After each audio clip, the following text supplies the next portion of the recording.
चाचा जी, हमेशा खुश रहने का क्या तरीका है? हमेशा खुश रहने का मतलब है समस्या मुक्त रहना।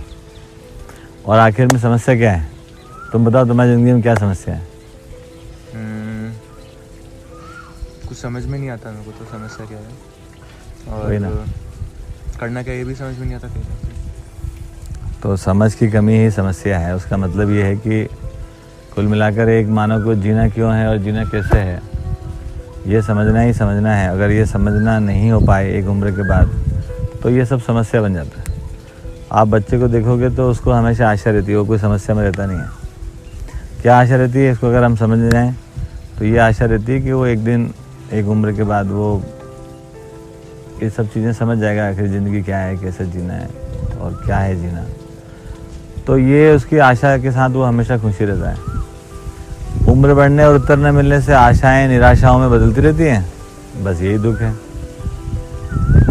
फिर करना क्या चाहिए? ये प्रश्न एकदम सही है आपका। तो देखो, कुल मिलाकर शिक्षा का ऑब्जेक्टिव क्या है? शिक्षा का ये ऑब्जेक्टिव है कि एक निश्चित आयु में हर बालक को, हर मानव को ये समझाया जा सके कि जीना क्यों है, मानव को जीना क्यों है और जीना कैसे है। इन जवाबों के साथ ही मानव जीने लायक हो सकता है एवं अपनी उपयोगिता के साथ जीना बनता है। उपयोगिता के साथ जीना ही खुशी है। और उपयोगिता कभी भी किसी भी देश में, किसी भी काल में कम नहीं होती। जैसे पानी की एक उपयोगिता है, हवा की एक उपयोगिता है, मानव की एक उपयोगिता है। यदि मानव को अपनी उपयोगिता समझ में आ जाए तो सदा सदा खुश रह सकता है। इसीलिए अपनी ज़िंदगी से जुड़े सवालों के जवाब पाकर आप सब लोग सदा सदा के लिए समस्या से मुक्त होकर सदा सदा सुखी होकर रह सकते हैं। ये संभव है, बिल्कुल संभव है।